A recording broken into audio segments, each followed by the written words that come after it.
Welcome back, Vol fans. It's been a rough few days. I think most of y'all agree. I've kind of hid in a bunker somewhere. These losses affect me way too much. I'm going to try to get through this, tell you what we see, what we saw. Um, is it fixable? Look ahead to Florida a little bit. Talk a little bit about recruiting. Um, and the big picture. Where we at on stuff. So, who was at fault? That's been a huge discussion this week on the boards, on other podcasts or newspaper articles, you name it. Everybody's got their own opinion, and I'll try to give you mine a little bit. Um, remember to like, subscribe, hit that notification bell, and give me a comment. Tell me what you think's wrong, because there's plenty of opinions out there on that. And I'm not sure what the right is. I think we'll eventually have clearer answers going forward. But I'll give you my opinion. Okay, first, what was the big issue? Why did our offense stink? Okay, and I think there is somewhat of a clear reasoning for that. Now you can find, the discussion is how do we fix it, and who's the biggest at fault. But Arkansas went with a light box. They went with a three-man front. That's why we lost. Okay. Uh, Over the last 18 games, we have played 6 teams that have played some variation of a three-man or odd front. Okay. And we've won one of them. Okay. One of those games against NC State. That's it. All those other games, including Florida last year, played a similar front, and we got beat. Okay. That's the bad news. We've seen it quite a bit, so we better be adapting. Now, against NC State, we ran some 12 personnel. And for those that don't know what that is, that's basically 2 tight ends, 1 back. I think we go to that more this week. I think you'll see more of that. We didn't do it very much against Arkansas. I think Arkansas caught us off guard a little bit. Uh, and that's on the coaching. And if you want to pinpoint probably that loss on somebody, I'd say coaching, number one. I mean, because there's a lot of people wasn't quite prepared and didn't do their jobs fully. And if you want to say there's several people that done that, I think you got to put it on coaching more than anybody. Okay, what we see that will fix that? I mean, because they ran a light box, Arkansas played a lot of 3 safeties, played some 2 safeties. So you're daring the team to run the ball. And we're not running the ball effectively. We ran for 6 yards carry, but that was with a real long run. If a team's going to be playing, that discussion got brought up. What's acceptable amount against that defensive front? It's more than 6 yards carry. You better be averaging more than 6 yards carry. You need to be in the 8-9 range or more. If you're going to win, you're going to need to be in the 8 or higher. I do believe that. 6 just ain't not going to get it done unless Nico has a balls out game, and that's probably not going to happen. Because if you're only playing 6-man, 6 yards carry, 5 yards carry for the whole game, unless you're consistently getting at least 5 and 6 every time, the team's going to shut you down, and they're going to get 3 and outs. Watson Brown, I think he was on the Basilio show this week. He was talking about the offensive line and Nico and who was at fault. And most people think it was offensive line's fault, and I definitely think a lot of it was. Our tackles have to play better. Spraggins has to play better in the pass game. Got to. Running backs have to do better. Bishop got abused in this game. Sampson has gotten abused in several games. And I think he missed one assignment in this game. You got to get the assignments right. No excuse for that. And then you got to put your hat on a hat, as they say. Now, Watson Brown just thought it was more Nico's fault. He thought Nico held on the ball too long. Now, And I think there's some truth to that. But I think the coaches have to recognize what's going on there and scheme up some stuff, some shorter stuff. I think you're going to see more 12 personnel in this game. I think you're going to see some more short passes, and I would utilize the tight ends a lot in the pass game. As one poster mentioned on VolQuest, I thought it was an interesting take.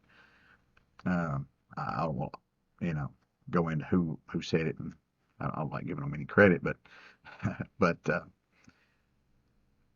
when Sampson's in, they was basically had a spy on Sampson a lot of times and Nico, and they was covering the same person. So if that guy's not going to come in, flare it out. Just like on the second to last play of the game, Sampson, for the y'all that haven't seen it, the overhead view, Sampson probably scores a touchdown on the second last play of the game. We win the ball game if Nico sees him. Nico didn't see him. We need to get Sampson out. If the rush isn't coming, go out. We need some dump offs. That's not a staple of the Heupel offense, but we need to adapt. Now, can they adapt in 1 week? That's difficult. That's difficult. We'll see what happens there. But I do think we need to get more outside runs, whether that be stretch runs. Nico on some bootleg stuff. He does really good with that. I think you need to see more. And this is just not my thoughts. This is a lot of thoughts of people who know a lot more about football than I do. So I'm kind of giving you a collection of my thoughts, Tim's thoughts, Watson Brown, and a lot more people that's either coached or been in the game a long time. So let's see what Heupel does.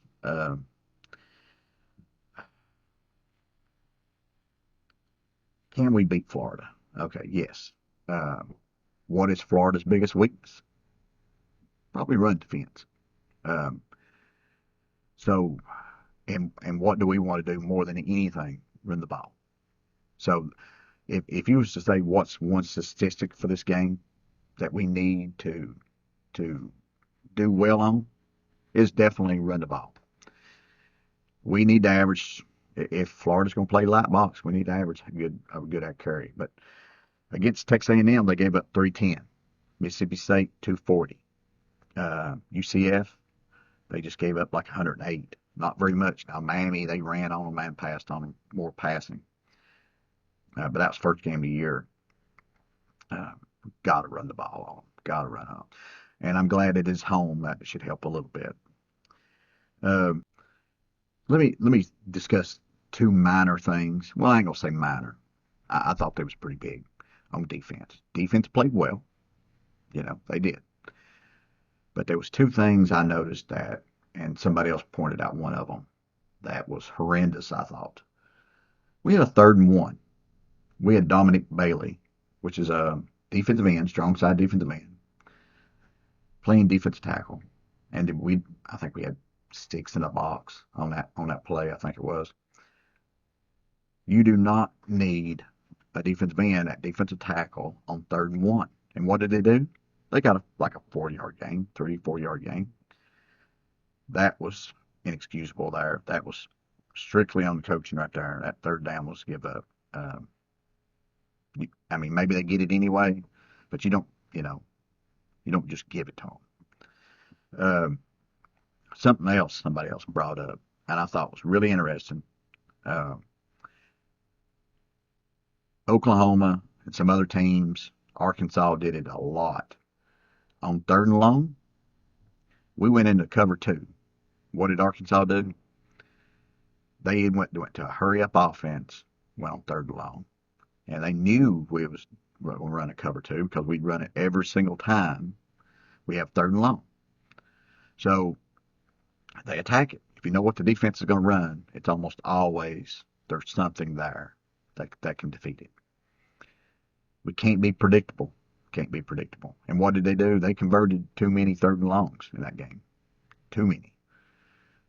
If we just stop that, if we just be less predictable, in the defense. I mean, defense played great, but we put a defensive tackle in there where Bailey was.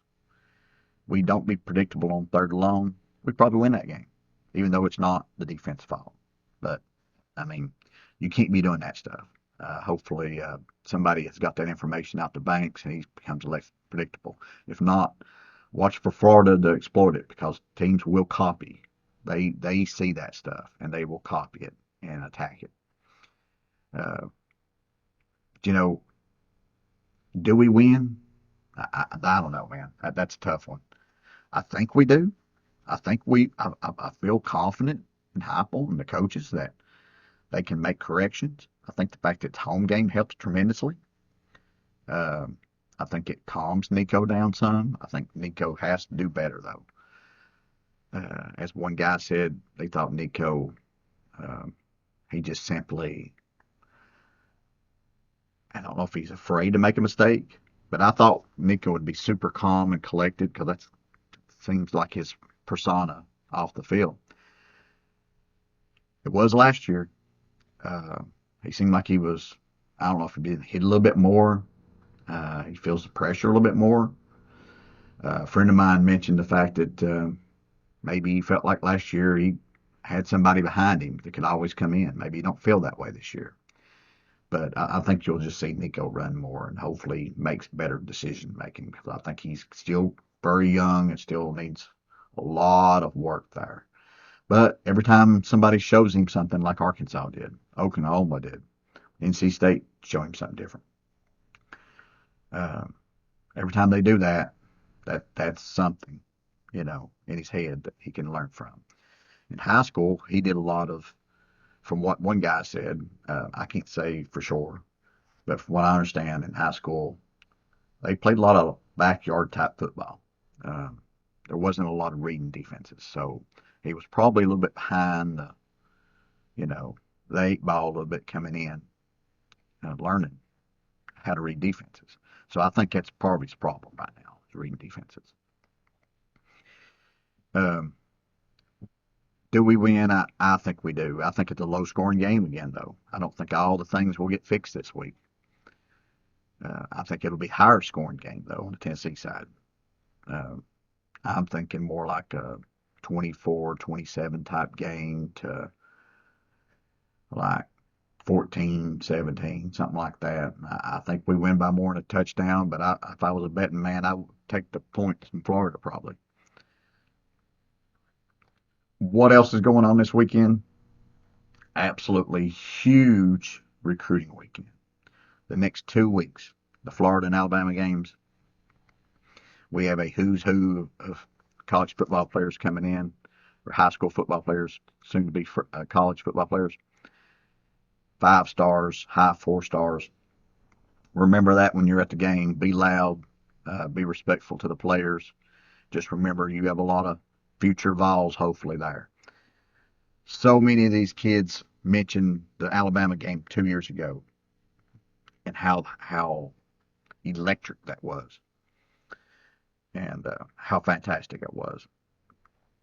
Uh, just remember they're there, and if we pull out a good victory, beat Florida good, that's going to go a long ways in getting these kids here. They do feed off emotion when there's two teams that's 50-50. A big game like this will matter. Uh, with that being said, guys, let's do a go Vols and beat the Gators.